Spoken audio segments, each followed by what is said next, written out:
ক্যান্টনমেন্টের যে বাড়ি থেকে বিএনপি চেয়ারপারসন বেগম খালেদা জিয়াকে অন্যায়ভাবে বের করে দেয়া হয়েছিল, সেই বাড়ি আবারও তাকে ফিরিয়ে দেওয়ার দাবি জানিয়েছেন দলের চেয়ারপারসনের উপদেষ্টা সৈয়দ মোয়াজ্জেম হোসেন আলাল। জাতীয়তাবাদী প্রচার দলের ১৩তম প্রতিষ্ঠাবার্ষিকী উপলক্ষে শুক্রবার সকালে বিএনপির প্রতিষ্ঠাতা সাবেক রাষ্ট্রপতি জিয়াউর রহমানের সমাধিতে শ্রদ্ধা জানানো শেষে এই দাবি জানান তিনি।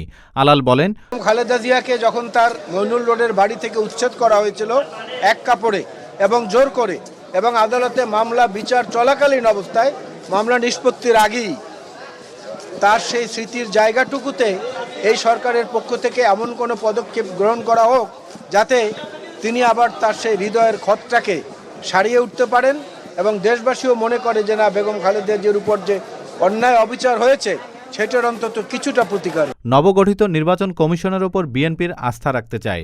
কথা বেশি না বলে নির্বাচন কমিশন কাজের মাধ্যমে তাদের সক্ষমতা প্রমাণ করবে।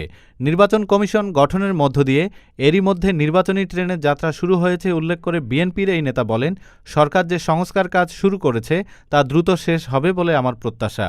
উল্লেখ্য, ঢাকা সেনানিবাসের শহীদ মইনুল রোডের ৬ নং বাড়িতে থাকতেন ৩ বারের প্রধানমন্ত্রী খালেদা জিয়া। ২০১০ সালের ১৪ই নভেম্বর তাকে ওই বাড়ি থেকে উচ্ছেদ কার্যক্রম চলে।